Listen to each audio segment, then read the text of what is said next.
کیا غزہ والوں کی سنی گئی؟ کیا غزہ میں لڑائی بند ہونے جا رہی ہے؟ ٹرمپ اور نتن یاہو کے درمیان کیا طے پا چکا؟ دونوں کی ملاقات کب ہوگی؟ کیا جنگ بندی عارضی ہوگی؟ کن شرائط پر اتفاق ہوا؟ اسرائیل کتنے دن کے لیے لڑائی روکے گا؟ غزہ میں جنگ بندی کے لیے قطر اور مصر نے کیا کردار ادا کیا؟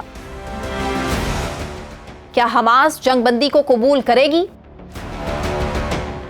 کیا سب کے سب اسرائیلی یرغمالی رہا کر دیے جائیں گے؟ غزہ میں کام کرنے والی امریکی اور اسرائیلی امدادی تنظیم کو بند کرنے کا مطالبہ کس نے کیا؟ یہ سب کچھ دیکھیے اس ویڈیو میں۔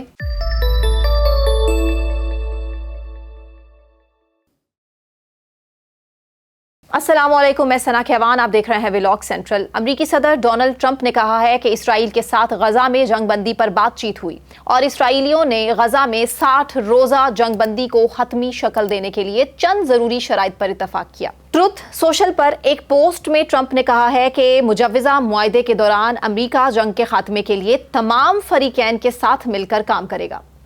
ٹرمپ نے کہا ہے کہ قطریوں اور مصریوں نے امن لانے کے لیے بہت محنت کی ہے اور وہی حتمی تجاویز بھی پیش کریں گے۔ ٹرمپ نے کہا ہے کہ انہیں امید ہے حماس اس معاہدے کو اس لیے قبول کرے گی کیونکہ اگر وہ ایسا نہیں کرتے تو حالات بہتر نہیں بلکہ مزید خراب ہو جائیں گے۔ یہ 7 اکتوبر 2023 کا دن تھا جب حماس نے انتہائی منفرد انداز سے گوریلا کارروائی کرتے ہوئے اسرائیل پر تاریخی حملے کیے تھے، جن میں 20 صہیونی مارے گئے تھے جبکہ درجنوں صہیونیوں کو یرغمال بنا کر نامعلوم مقامات پر منتقل کر دیا گیا تھا۔ حماس کے ان حملوں کے بعد اسرائیل نے غزہ میں فوجی حملوں کا آغاز کیا تھا۔ حماس کے اسرائیل پر حملے کے نتیجے میں تقریباً 1200 افراد ہلاک ہوئے تھے۔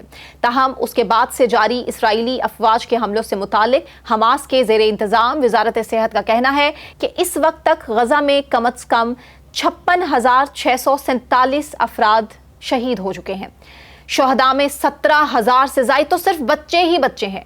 فلسطینیوں نے کہا کہ شہداء کی تعداد اس سے بھی کئی زیادہ ہو سکتی ہے کیونکہ غزہ میں تقریباً ہر ایک عمارت مسمار ہو چکی ہے اور ملبہ جوں کا توں پڑا ہے، جبکہ ملبے کو ہٹانے کے لیے اب کوئی مشینری بھی دستیاب نہیں ہے اور کوئی کارکن بھی دستیاب نہیں ہے۔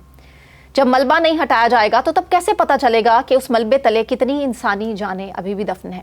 بہرحال یہ بات یقینی ہے کہ ملبے تلے اگر کوئی زخمی دبے ہوئے تھے وہ بھی اب تک فوت ہو چکے ہیں۔ کم سے کم 228 صحافی بھی اسرائیلی حملوں میں اپنی جانیں گنوا چکے ہیں۔ ایک ہی مقام پر صحافیوں کا اتنی بڑی تعداد میں قتل کیا جانا انسانی بربریت کی زندہ مثال ہے۔ ایسی وحشت تو چنگیز خان اور ہلاکو خان کے دور میں بھی نہیں ہوئی۔ ادھر تقریباً 50 اسرائیلی یرغمالی اب بھی غزہ میں موجود ہیں۔ ایک اندازے کے مطابق 20 یرغمالی زندہ ہیں اور باقی 30 یرغمالی اسرائیل کی اپنے حملوں کی زد میں آ کر مارے جا چکے ہیں۔ فوری طور پر یہ واضح نہیں ہے کہ جنگ بندی کی شرائط کیا ہیں اور حماس جنگ بندی کے لیے عائد کی گئی ممکنہ شرائط قبول کرے گی بھی یا نہیں۔ امریکی صدر ڈونلڈ ٹرمپ نے اعلان کیا ہے کہ اسرائیلی وزیر اعظم نتن یاہو کے ساتھ ان کی ملاقات آئندہ ہفتے طے ہے۔ ٹرمپ نے کہا کہ ان کا موقف واضح ہے اور مذاکراتی عمل کے دوران بھی وہ بہت واضح رہیں گے۔ امریکی صدر نے یہ بھی کہا کہ ان کے خیال میں نتن یاہو غزہ میں جنگ کا خاتمہ چاہتے ہیں۔ ٹرمپ نے کہا کہ انہیں یہی بتایا گیا ہے اور وہ اس بات کا یقین رکھتے ہیں کہ اسرائیلی جنگ بندی کے خواہش مند ہیں اور آئندہ ہفتے کے دوران اس بات کا فیصلہ بھی ہو جائے گا۔ منگل کے روز اسرائیل کی اسٹریٹجک امور کے وزیر رون ڈریمر کی واشنگٹن میں مشرق وسطی کے لیے امریکہ کے خصوصی ایلچی سٹیو وٹکوف، امریکی وزیر خارجہ مارکو روبیو اور نائب صدر جے ڈی وینس سے ملاقاتیں ہوئی ہیں۔ پچھلے ہفتے حماس کے ایک سینئر عہدیدار نے کہا تھا کہ ثالثوں نے غزہ میں نئی جنگ بندی اور یرغمالیوں کی رہائی کے معاہدے کے لیے کوششیں تیز کی ہیں، لیکن اسرائیل کے ساتھ مذاکرات تعطل کا شکار ہیں۔ البتہ اسرائیل کا کہنا ہے کہ یہ تنازع تبھی ختم ہو سکتا ہے جب حماس کو مکمل طور پر ختم کر دیا جائے۔ دوسری جانب حماس طویل عرصے سے مستقل جنگ بندی اور غزہ سے اسرائیل کے مکمل انخلا کا مطالبہ کرتی رہی ہے، لیکن اب امید کی جا رہی ہے کہ امریکی صدر ڈونلڈ ٹرمپ اور اسرائیلی وزیر اعظم نتن یاہو کے درمیان ملاقاتیں آئندہ ہفتے پیر کے روز ہوں گی اور جنگ بندی ہو یا نہیں ہو، جنگ بندی کا اسرائیلی منصوبہ ضرور سامنے آ جائے گا۔ مبصرین کی جانب سے امکان ظاہر کیا جا رہا ہے کہ اسرائیلی وزیر اعظم یرغمالیوں کی فوری رہائی اور وطن واپسی کے ساتھ حماس کو تحلیل کیے جانے کا مطالبہ دہرائیں گے۔ وائٹ ہاؤس کی ترجمان کیرولن لیوٹ نے ایک میڈیا بریفنگ کے دوران صحافیوں کو بتایا ہے کہ اسرائیلی وزیر اعظم نتن یاہو کی سینئر مشیر رون ڈریمر کے ساتھ وائٹ ہاؤس میں ملاقات ہوئی ہے، جس میں دونوں جانب سے دیگر اعلیٰ حکام بھی موجود تھے۔ واشنگٹن میں تعینات ایک اسرائیلی افسر نے مغربی میڈیا ہاؤسز کو اس بات کی تصدیق کی ہے کہ ٹرمپ اور نتن یاہو کے درمیان ملاقات طے پا گئی اور اس ملاقات میں غزہ کے علاوہ ایران، شام اور خطے کے دیگر چیلنجز پر بھی بات کی جائے گی۔ یہ ملاقات ایک ایسے وقت میں ہو رہی ہے جب ٹرمپ ایک مرتبہ پھر غزہ میں معاہدے اور یرغمالیوں کی واپسی کی بات کر رہے ہیں۔ دوسری جانب دنیا کے 130 سے زائد فلاحی اداروں اور غیر سرکاری تنظیموں نے اسرائیل اور امریکہ کی حمایت یافتہ تنظیم غزہ ہیومینیٹیرین فاؤنڈیشن کو فی الفور بند کرنے کا مطالبہ کیا ہے۔ ان اداروں اور تنظیموں کا کہنا ہے کہ غزہ میں 3 مہینے تک جاری رہنے والے اسرائیلی محاصرے کے بعد مئی میں GHF نے کام کرنا شروع کیا تھا اور تب سے اب تک امداد کے منتظر 500 فلسطینی ہلاک اور تقریباً 4000 زخمی ہوئے۔ GHF کو بند کرنے کا مطالبہ کرنے والے اداروں میں آکسفیم، سیو دا چلڈرن اور ایمنسٹی انٹرنیشنل بھی شامل ہیں۔ ان سب عالمی امدادی تنظیموں کا کہنا ہے کہ اسرائیلی فوج اور مسلح گروپ امداد کے منتظر فلسطینیوں پر جان بوجھ کر فائرنگ کرتے ہیں، جبکہ اسرائیل نے امداد کے منتظر افراد پر جانتے بوجھتے ہوئے فائرنگ کرنے کے الزام کی تردید کی ہے۔ اسرائیل نے GHF کے نظام کا دفاع کرتے ہوئے کہا ہے کہ یہ ادارہ حماس کی مداخلت کے بغیر براہ راست ضرورت مند لوگوں کو امداد فراہم کرتا ہے۔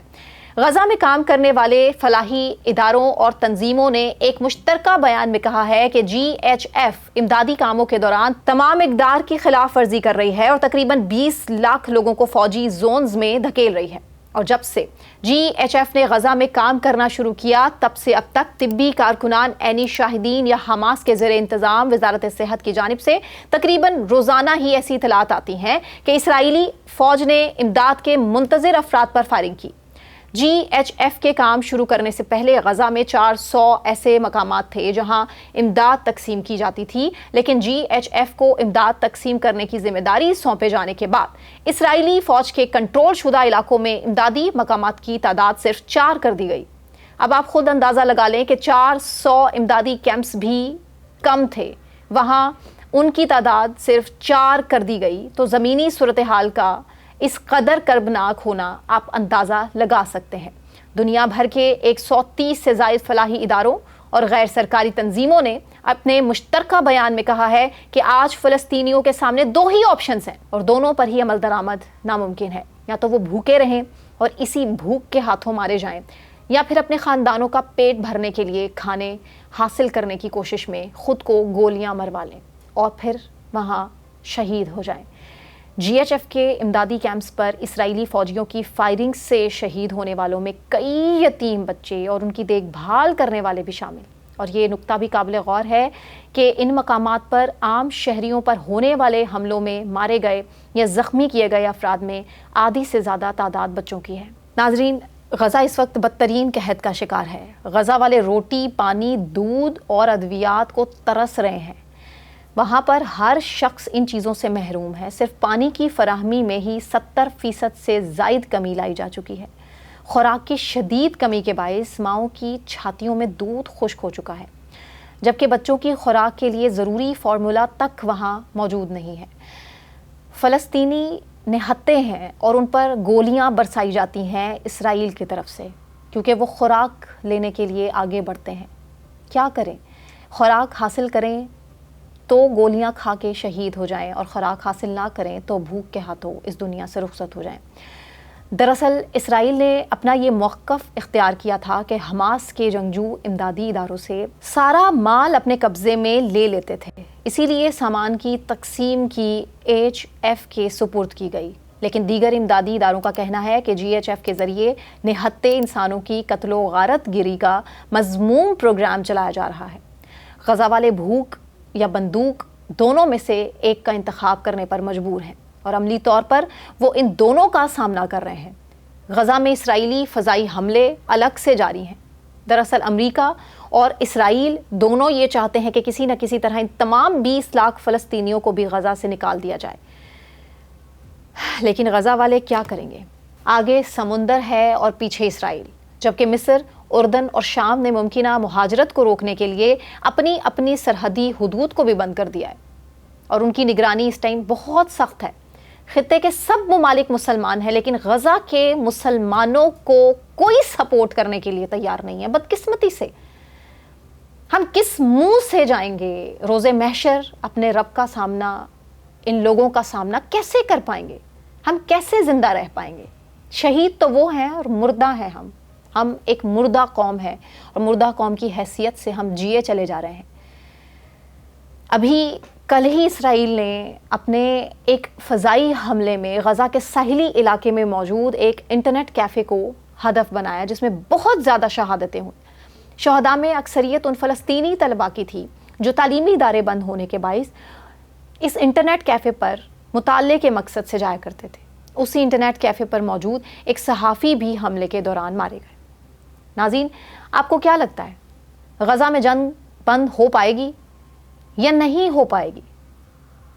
کیا مسلم ممالک اسی طرح خاموش تماشائی بنے ہوئے اپنے مسلمان بھائیوں کا قتل ہوتا دیکھتے رہیں گے اور ہاتھ پر ہاتھ دھرے بیٹھے رہیں گے؟ اسرائیل جنگ بندی صرف یرغمالیوں کی رہائی کے لیے کرے گا؟ کہیں یرغمالیوں کے رہا ہوتے ہی لڑائی دوبارہ تو شروع نہیں ہو جائے گی؟ آپ کامنٹ سیکشن میں ضرور اپنی رائے سے ہمیں آگاہ کریں۔ اپنا بہت خیال رکھیے۔ اللہ حافظ۔